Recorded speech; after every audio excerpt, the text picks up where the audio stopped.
존경하는 국민 여러분, 명장이 순신 전사불가능 장영수 작가입니다.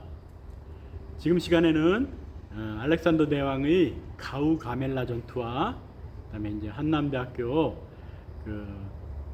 수학교육과 특공연대 출신의 학생이 장 작가에게 질문하고 장 작가가 답변한 내용을 가지고 왜 이순신 장군님이 7년간 완벽하게 막아냈는데 그 안에 일본군들이 수없이 많은 자객도 보내고 이순신을 제거하려고 애를 썼을 텐데 제거하지 못하고 끝내 전쟁에 실패했나를 설명드리도록 하겠습니다.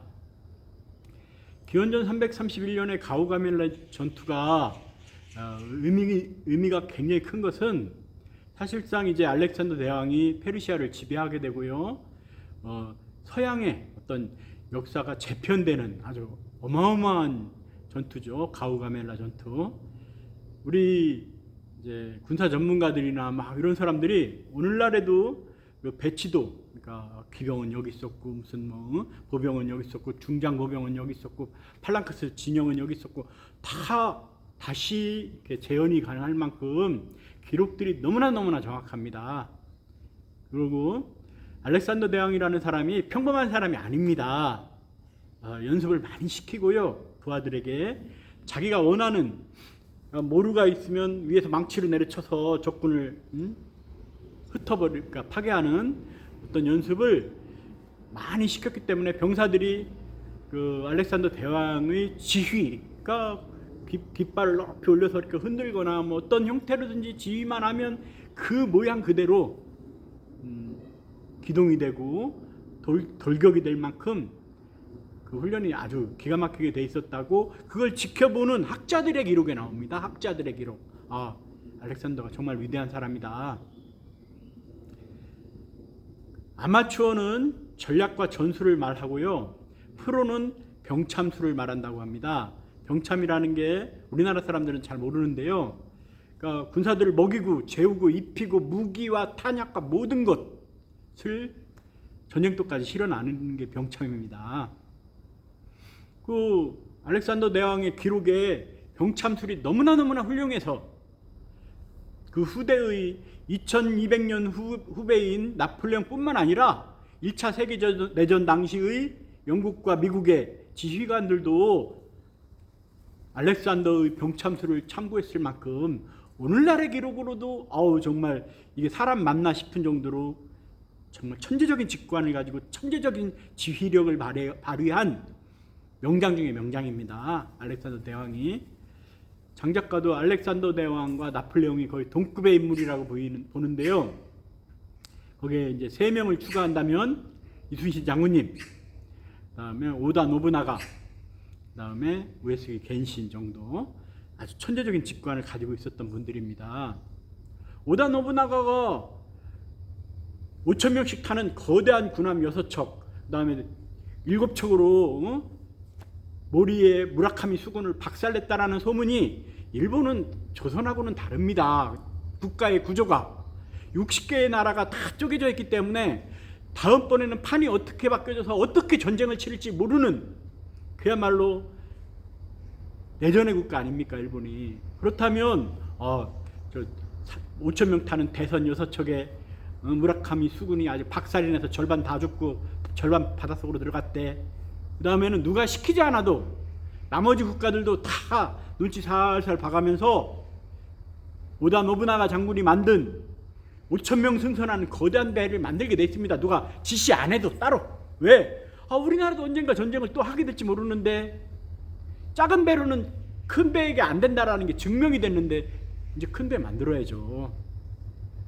우리나라 영화를 만드는 어린이들은 그냥 거북선으로 일본 군함들을 들이받고 판옥선으로 들이받고 만드는데요. 이거 정말 코미디도 이런 코미디가 없습니다. 내용을 알면. 쿠키 요시타카가 명량대첩에서 133척 중에서 31척이 이순신 장군님에 의해서 침몰하고 18,466명 전사한 다음에 와키자카 야스하루가 이거 내일 모레 전투해봐야 우리 18,000명 또 죽고 31척 또 침몰한다 판단하고 퇴각했죠. 그 퇴각한 군대의 31척을 쿠키 요시타카가 거느리고 있다가 1600년, 그러니까 정유재란 종결 후 2년 뒤에 일본의 세키가하라 대전에서 어마어마한 전투였습니다. 서군에 식량을 운반하는 역할을 쿠키 요시타카가 맡습니다. 그 쿠키 요시타카의 31척의 명량해전에서 남은 군함들을 보고 일본의 시인들, 학자들, 기록하는 사람들이 중국의 태산을 바다에 띄워놓으면 저럴까, 산맥이 움직이는 것 같다고 표현을 합니다. 산맥. 어디 뭐 조그만 조각배를 보고 일본의 시인이나 학자들이 뭐 산맥이고 막 중국의 태산이라는 산맥을 바다에 옮겨놓은 것 같다고 표현을 했겠습니까? 그러면 이순신 장군님이 얼마나 위대하다라는 게 증명이 되는 겁니다. 31척 18,466명의 일본군 전사는요, 조선수군 34명 전사했는데 39명 부상당하고, 비교가 안 되지 않습니까? 비교가. 알렉산더 대왕도 가우가멜라 전투도, 저는 영국 군사학자들의 기록을 존중하는데요. 그분들 기록으로는 24만의 보병 기병 중에서 30%가 전사합니다. 가우가멜라 전투에서. 알렉산더의 부하들은 1%가 전사하고요. 규모가 얼등히 큰데 페르시아 군대가, 알렉산더의 군대는 손가락으로 셉니다. 전사자를. 어디서 나오는 거냐면 조직위에서 나오는 겁니다. 조직. 병사들은 자기가 맡은 앞만 책임지면 되는 겁니다. 팔랑크스 5m, 6m 창을 들고 진격을 하면 그 앞에 설 수 있는 페르시아 군사들이 없습니다. 다 창에 찔려 죽기 바쁘고요. 그걸 아는 알렉산더가 이제 기병들을 이끌고 쭉 이동하는 척합니다. 그러면 전쟁 좀 못하는, 좀 덜 떨어진 다리우스 황제는 급하게 명령을 내리죠. 야, 중앙 저 알렉산더를 따라가. 그러면 막 우왕좌왕 따라오는 틈을 봐서 어떤 다리우스 황제에게 틈이 열렸다 싶으면 그냥 돌격하는 겁니다. 돌격해 들어가서 후방에서 들이닥쳐서 방진, 보병 방진, 팔랑크스라는 어마어마한 창에 말하자면 방진에 꽂혀 죽게 만들어버리면 그냥 도망가기 바쁩니다. 다리우스와 그 페르시아 군사들이. 그렇다고 봤을 때 후대에 나폴레옹이라든가 웰링턴이라든가 뭐 많은 정말 전쟁의 천재들, 그다음에 뭐 그렇게까지 많이 알려지진 않았지만 많은 군사적인 어떤 외젠 공작이라든가 말보로 공작이라든가 이런 분들도 병참술만큼은 알렉산더 대왕의 병참술을 공부했다고 말할 만큼 아주 병사들을 먹이고 재우고 입히는데 혼신의 힘을 다 기울입니다. 그래서 아마추어들은 전략과 전술을 말하지만 프로들은 병참술을 말한다. 일본에서 30만의 군대가 조선으로 오는데 그 사람들을 먹이고 재우고 입히고 그 어떤 막사를 만들거나 어떤 숙소를 만들게 되면 그 모든 것을 다 챙겨와야 되는데 조각배를 타고 일본을 오락가락 하겠습니까? 거의 대부분의 133척 거의 대부분이 오다 노부나가가 만들었던 5,000명 승선하는 거대한 배였다. 장 작가는 판단하고요. 높이가 23m, 폭이 12.5m, 5,000명이 승선 가능하지만 그 식량이며 모든 걸 실어야 되기 때문에 1,000명 정도, 800명 정도 타는 겁니다. 나머지는 물자를 싣고요. 그렇다고 봤을 때 그 거대한 군함들에 가까이 다가가면 그 일본의 역사 기록이 또 남아 있습니다. 소수행장이 그 어떤 성을, 바닷가에 있는 성을 공격하다가 소수행장이라는 놈이 이게 좀 머리는 좀 돌아가는데 전투는 잘 못합니다. 이게 10척의 파록선 거대한 군함들을 끌고 와서 그 아버지 힘을 빌려서 그 오사카 옆에 사카이 항구에서 공격을 신나게 하다가 뭐 성에 대포 몇 방 맞히고 성에서 날아온 대포와 불화살에 3척이 불탑니다. 3척이. 그 소수 행장이 20대 말이니까 한 임진왜란보다 20년 전이고요. 기즈카와구치 해전 그 무렵입니다. 내내. 그러니까 임진왜란보다 14년 전. 그러니까 이 일본의 역사 기록을 따지면 대포를 활용했구나. 그러면 이순신 장군님이 250m 날아가는 대포의 전사를 내야지 어떻게 50m를 벗어나면 명중도 안 되는 그 조총의 전사를 합니까? 그거를 그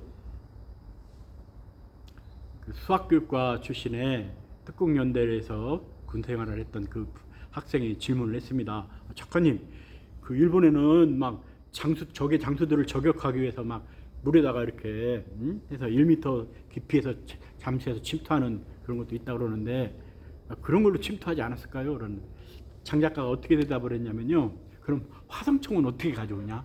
그 비 맞아서 또 쏠 수 없는 화성총인데 바닷물에 들어가서 건진 화성총으로 이순신 장군님을 저격할 수가 있냐? 이렇게 제가 물어보니까 학생이 허허 웃더라고요. 우리 대한민국 국민들은 이순신 장군님이 왜 전라자수형 여수에서 한산도 섬으로 들어갔는지를 이해를 못합니다. 그러나 이순신 장군님은 언젠가 저들의 저격자들, 암살자들, 닌자들이 온다라는 걸 알기 때문에 바다를 거치지 않으면 절대 들어올 수 없는 한산섬에 그러니까 조선 수군의 근거지를 마련한 것이고요. 그 근거지를 통해서 80km 전방, 50km 전방, 30km 전방, 10km 전방 촘촘히 저격부대를 그러니까 방어부대를 깔아놔서 조각배를 타고 정말 이순신 장군님이랑 조선 수군 지휘부를 제거하러 오던 애들이 딱 어디서 이상한 낌새가 나타나면 그때도 암고가 있습니다. 난중일기에도 있습니다. 산수 그러면 용호 대답을 해야 됩니다. 대답 못하는 건 그냥 대포로 쏴버리는 겁니다. 미리 좌표를 정해놓은 저기서 뭐가 나타났는데 저거 암고 답변 못하면 대포로 쏴버려. 이렇게 포격이 지정된 게 많이 깔려있기 때문에 7년간 조선이 그 전쟁의 달인들, 전투의 도사들이 아주 그냥 산더미 같은 일본을 7년간 막아내고 생존이 가능했던 겁니다.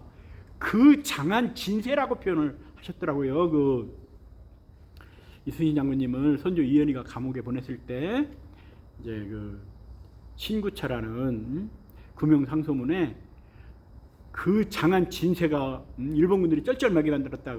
진세라는 뜻이 그 한산 진이 있다면 진에 접근이 불가능하도록 곳곳에 판옥선이며 어선이며 대기하고 있다가 이상한 군함이 나타나면 포격으로 제거하고 접근조차 불가능하게 만들었기 때문에 일본인들이 손을 쓸 길이 없었던 것입니다.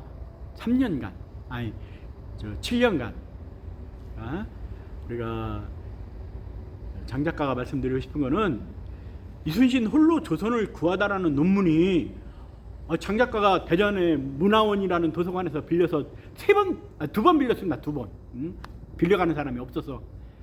그렇다면 우리 대한민국의 국회의원님들, 국정원 직원들, 그 다음에 정치 지도자분들이 좀 이순신 홀로 조선을 구하다 논문을 찾아보시고 130년 전에 이들은 이미 원균을 썩은 해골이라고 표현하고 있는데 이순신 장군님을 군신이라고 표현하고 선조 이현이라는 놈이 선무 일등공신을 나란히 줍니다. 자기 인사 실수를 감추려고. 가우가멜라 전투가 오늘날 유럽의 어떤 아주 신천지를 만들어내는 겁니다. 동서양 문물이 만나는. 우리가 어떤 전쟁사를 연구하고 전쟁사를 공부하다 보면 이게 그 알렉산더 시절이나 나폴레옹 시절이나 다를 게 없구나라고 깨닫게 되고요. 1차 세계대전 영국과 미국의 지휘관들이 오히려 나폴레옹의 병참술보다는 알렉산더의 병참술이 더 합리적이라고 말할 만큼 알렉산더는 2000 수백 년 전에 살았던 오늘날 사람이랑 똑같은 겁니다. 여기까지 말씀드리겠습니다. 감사합니다.